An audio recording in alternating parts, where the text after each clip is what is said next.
હવે પ્રશ્નોત્તરી જેનો આનંદ બધાને વિશેષ આવે છે એ લઈએ.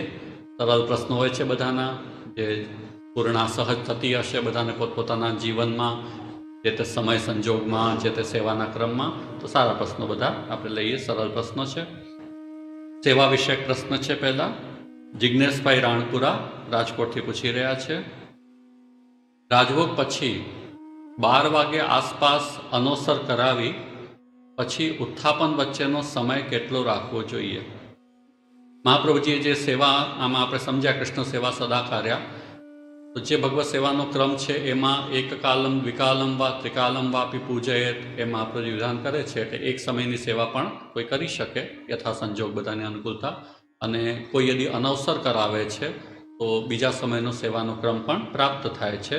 એટલે આપનો પ્રશ્ન એ પ્રકારનો છે કે જે અનવસર કરાવતા હોય અને પુનઃ ઉત્થાપન કરાવીને અને સેવાક્રમ કરતા હોય તેમણે વચ્ચે કેટલો સમય રાખવો જોઈએ? સામાન્ય રીતે ઓછામાં ઓછો જે ક્રમ હોય છે 1 પ્રહર જેવો રાખવાનો ક્રમ આપણને પ્રાપ્ત થયો છે. 1 પ્રહર એટલે 3 કલાક જેવું. અષ્ટપ્રહર હોય 24 કલાકમાં, તો 3 કલાક જેવું મિનિમમ. પછી વધારે રાખી શકાય યથા અનુકૂળતા, પણ સામાન્યતઃ એ 3 કલાકની આસપાસ યદિ અનવસર કરાવીએ છીએ તો.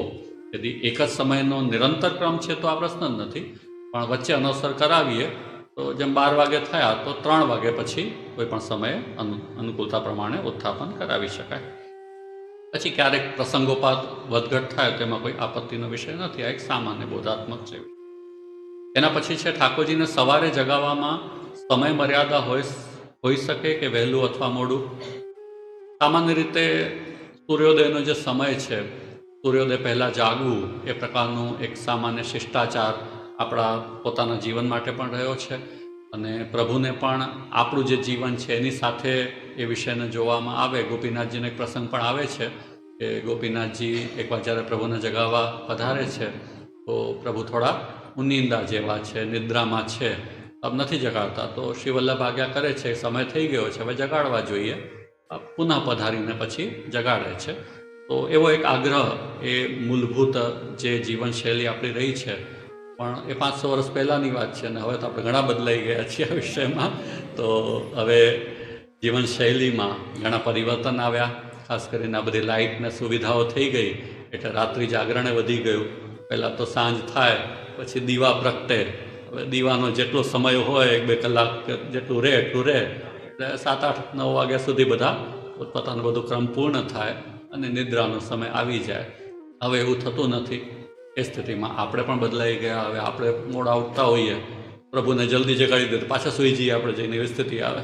તો એવું તો ન થઈ શકે. પુષ્ટિ માર્ગ છે તો પ્રભુ એટલી તો કૃપા કરે કે જેવા તમે છો એને અનુકૂળ હું પણ રહું. તો હવે દરેક પોતપોતાના પરિસ્થિતિ અનુસાર બધા ક્રમ કરી રહ્યા છે અને એમાં કોઈ અયોગ્યતા પણ નથી. પ્રભુ આપણે ત્યાં પધાર્યા છે તો પોતાની આપણી જે જીવનશૈલી છે એને અનુરૂપ પ્રભુ સેવા અંગીકાર કરે છે. તો યથાસંભવ એક વિવેક પુરસ્સર કોઈ પણ વિષય હોય, આપણે આપણા વિવેકથી આપણી જે દિનચર્યા છે એને અનુરૂપ યોગ્ય લાગે એ ક્રમમાં આપણે પ્રભુને જગાડી શકીએ. શું મંગળા સમયે ઠાકોરજીને ઘૃત ઘી પણ ધરાવવાની કોઈ આજ્ઞા, પરંપરા અથવા પ્રમાણ છે? કીર્તન સાહિત્યમાં ખીર, ખાંડ, ઘૃત, મીઠાઈ, મેવા જેવા શબ્દો આવે છે. મંગલભોગમાં સામાન્ય રીતે ઘૃત ધરવાનો ક્રમ તો નથી. કીર્તનમાં આવે છે ખરું, માખણ, રોટી, સદ્યઘૃત વગેરે શબ્દોપૂર્વક. રોટી પણ આવે છે ત્યાં શબ્દ, પણ આપણે ત્યાં સામાન્ય સખડીનો ક્રમ નિત્યક્રમમાં નથી. બારસ વગેરેના ક્યારેક જે છે ઉલ્લેખ ત્યાં હોય છે, પણ નિત્યક્રમમાં નથી. હવે એના સ્થાન પર આપણે ત્યાં સામાન્ય ઠોર, મઠડી એ પ્રકારનો બાલભોગનો ક્રમ રહ્યો છે. અનિવાર્ય નથી બધાએ કરવું, જે સહજતાથી થાય સેવા કરજો. આ તો જે ક્રમની વાત છે હું કહી રહ્યો છું. તો એ પણ, એમાં પણ ઘૃતાદિનો વિનિયોગ તો છે જે સામગ્રી સિદ્ધ કરવામાં, તો એ રીતે એનો વિનિયોગ માનવામાં આવ્યો છે. બાકી સ્વતંત્ર ઘૃત કે ઘી રાખવાનો કોઈ પ્રકાર આમાં નથી. એ તો આપણે રાજભોગમાં જ્યારે ભાતને સાનતા હોઈએ તો ભાતની સાથે ઘીની કટોરી આવે છે. બાકી અલગથી મંગલભોગના ક્રમમાં એવું નથી. કીર્તન સાહિત્યમાં ઘણા બધા ભાવાત્મક અને યશોદાજીના અને ગોપીજનોના અને જે બ્રજની લીલાના ક્રમ છે એ બધું આપણે સેવામાં કરીએ એવું અનિવાર્ય નથી. બધો જ ક્રમ આપણને એટલો એ રીતે પ્રાપ્ત પણ નથી થયો પરંપરામાં. કેટલો ક્રમ કરીએ છીએ, કેટલુંક માત્ર ભાવન પણ કરીએ છીએ. તો તો ઘણા બધા કીર્તનોમાં જે ઉલ્લેખ આવે એનું ભાવન પણ આપણે કરી શકીએ. એના પછી કેટલાક પ્રશ્નો આપના છે. યોગી ગોપેશ્વરજીનું ચરિત્ર આદિ આપને જાણવા ઈચ્છો છો વિશેષ, તો એ તો આખા એક વિસ્તારના વિષય છે, ઐતિહાસિક. તો ક્યારેક એ પ્રસંગ આવશે ત્યારે વિષયને આપણે વિચારીશું. સમીરભાઈ ગોઠી રાજકોટથી પ્રશ્ન કરી રહ્યા છે. આપણે કેવી રીતે ભગવાન શ્રી કૃષ્ણની ભક્તિ કરવી જોઈએ કે જેથી આપણે ભક્તિ માર્ગમાં આગળ વધીને હંમેશા આનંદિત થઈએ? ભક્તિ વૃદ્ધિ માટે ભક્તિવર્ધિનીમાં શ્રી વલ્લભે આખો એક પ્રકાર બતાવ્યો છે. એનો એક સાર રૂપે શ્રી વલ્લભ આજ્ઞા કરે છે, સેવાયામ વા કથાયામ વા યસ્યા શક્તિ દ્રઢા ભવે યાવત જીવમ તસ્ય નાશો નક્વાપીતિ મતેર્મમ. એટલે કે સેવા પક્ષમાં અને કથા પક્ષમાં, અથવા સેવા પક્ષ અથવા સેવા પક્ષમાં, એટલે કે સેવા અને કથા બંને આપણે આપણા જીવનમાં ઉતારી શકીએ તો ઉત્તમ છે. ન થઈ શકતી હોય તો માત્ર સેવા અથવા માત્ર કથા એટલે સત્સંગ એ પક્ષને જીવનમાં ઉતારીને પણ આપણી ભક્તિની અભિવૃદ્ધિ થઈ શકે. એના પછી જે વિપરીત તત્વો છે એનાથી દૂર રહીએ, એટલે દુસ્સંગાદિથી દૂર રહેવું, યથાસંભવ સમર્પિતનો ઉપભોગ કરીએ, અસદાલાપ ન કરીએ. આ બધા જે વિપરીત તત્વો જે આપણી ભક્તિમાં કે આપણા આનંદમાં બાધક થઈ શકે, ભક્તિમાર્ગી આનંદમાં, એનાથી દૂર રહેવાનો પ્રયત્ન કરવો. અને સત્સંગ, સેવા, શ્રવણ કીર્તન, શાસ્ત્રોનો અભ્યાસ એના પર વિશેષ આપણે ધ્યાન આપીએ. અને બાકી જે કર્મક્ષેત્રમાં હોઈએ એને પણ આપણે પ્રભુ નિમિત્ત બનાવે છે એને સાત્વિક ભાવે કરતા રહીશું તો ભક્તિનો આનંદ પ્રાપ્ત થશે અને સંસારનો જે ઉદ્વેગ આદિ છે એનાથી પણ આપણે દૂર રહી શકીશું. કાજલબેન ભાલોડિયા કેશોદથી પ્રશ્ન કરી રહ્યા છે. હમણાં હિંડોળાના દિવસો ચાલી રહ્યા છે, તો હિંડોળો પહેલાં 4 દિવસ સુરંગ આવે કે નહીં તે જણાવજો. હા, એ ક્રમ છે. શરૂઆતના સમયમાં સુરંગ હિંડોળો જે લાલ સામાન્ય રીતે હોય છે, લાલ પીળો પણ હોય છે, એની સ્થાપના થાય, એનું જ અધિવાસન થાય અને એ સ્થિરતાથી એ હિંડોળામાં પ્રારંભમાં પ્રભુ લે છે. આપણા સેવા પ્રકારના પુસ્તકમાં હિંડોળાના સાજ માટે કંઈ લખેલું નથી, વસ્ત્ર બદલાવાનું લખેલું છે. તો પ્રભુને વસ્ત્ર તો આવે નહીં, તો બધી ઘટા હિંડોળામાં કરવાની હોય તો સાજ અને હિંડોળાનો સાજ બંને બદલાવાના હોય. વસ્ત્ર ઓઢણી રૂપે તો આવે છે, વાઘા નથી આવતા શ્રીઅંગમાં આ સમયમાં, પણ ઓઢણી તો આવે છે, એટલે વસ્ત્ર પણ બદલવાના જ હોય છે. પ્રતિદિનના ક્રમમાં ઈચ્છાનુસાર હોય તો એ પ્રમાણે, ન હોય તો જે લખેલા હોય એ પ્રકારના વસ્ત્ર પ્રભુ લાલન પણ ધરે છે. હિંડોળાના સાજનું નથી લખ્યું, તો હિંડોળાના સાજ વસ્ત્રને અનુરૂપ પણ આવી શકે. જે વસ્ત્ર ધર્યા હોય એવા સાજ હોય, એવી ઝાલર હોય, એવો સાજ હોય તો એવું પણ આવી શકે. અને એટલું બધું તમારી પાસે સુવિધા ન હોય, સાજ સજ્જા ન હોય, તો થોડા સમયમાં અનુકૂળતા પ્રમાણે એ ઝાલર વગેરે નવી 4-5 દિવસે કે જે રીતે અનુકૂળતા હોય એવું પણ બદલી શકો. સહજતાથી જેટલું થઈ શકે કરવું જોઈએ. જેવા વસ્ત્ર છે એવો જ સાજ હોય, એવું જ યદી ઝાલર વગેરે હોય.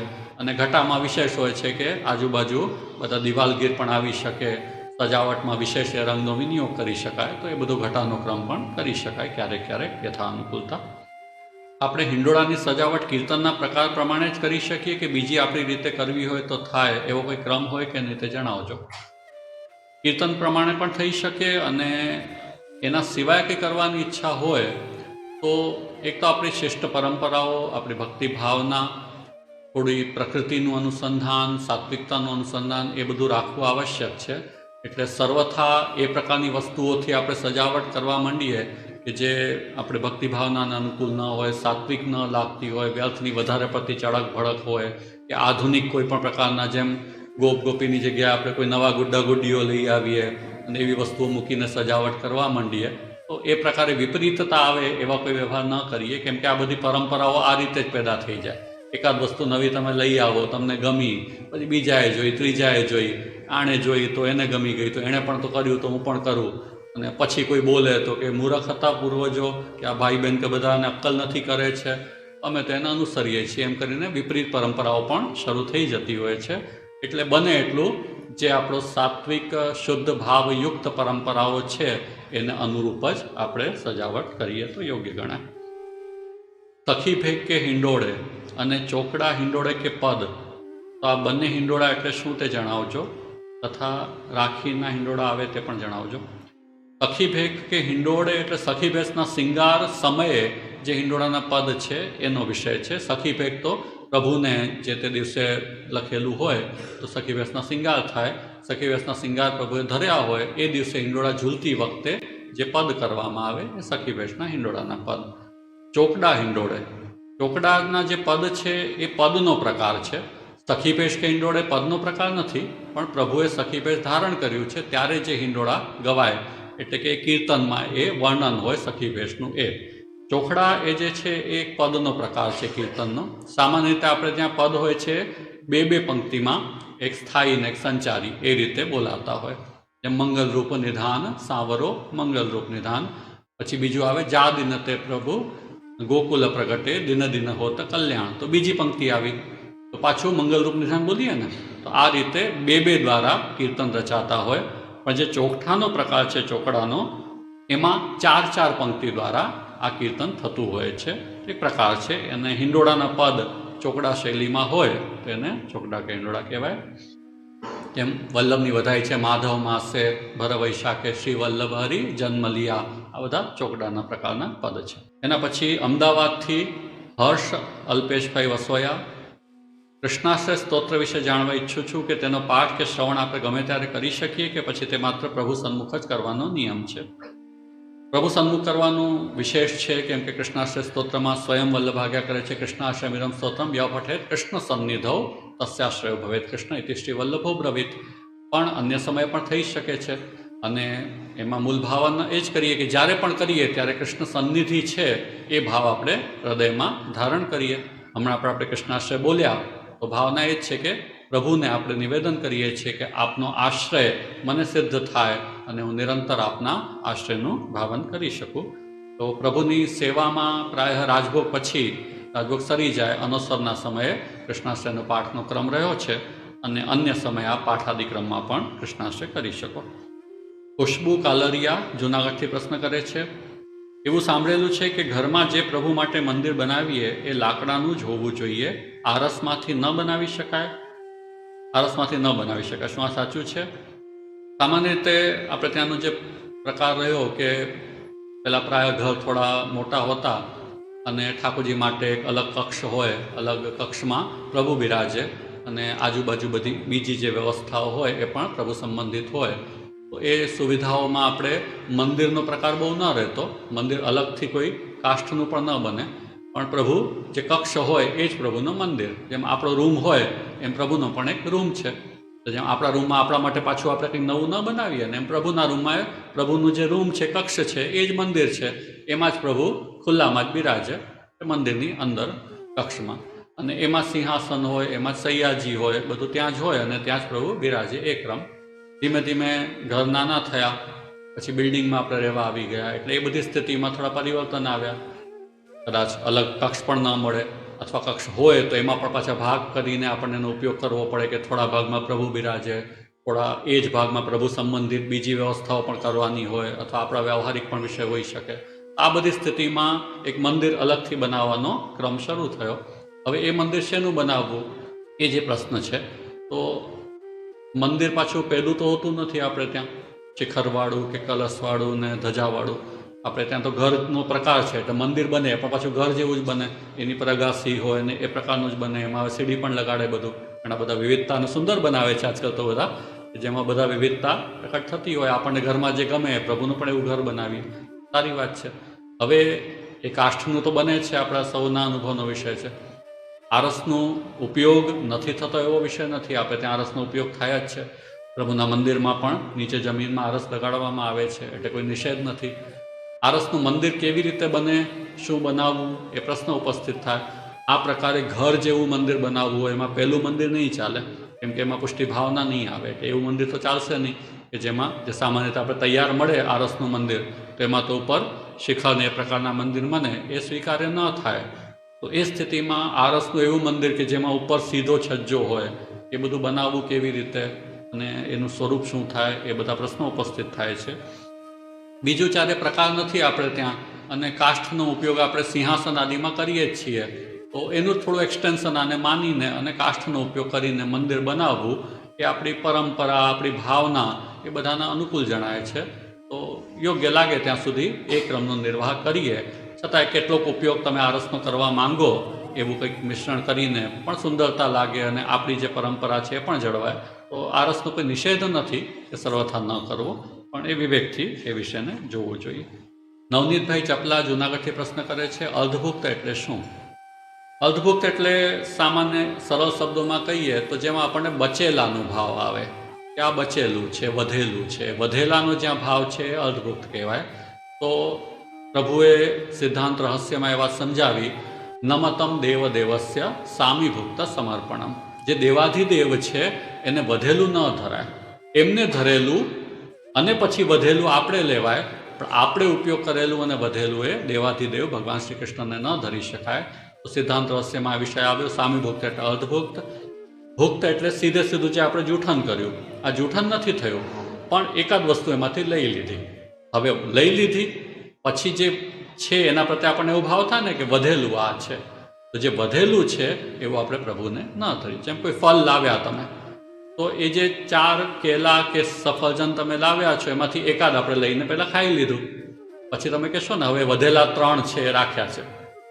હવે જે 4માંથી તમે એક લઈ લીધું અને વધેલા 3 રાખ્યા, હવે એમાંથી પ્રભુને ન ધરી શકાય. જૂઠન નથી કર્યા, પણ વધેલાનો ભાવ તમે ત્યાં કર્યો.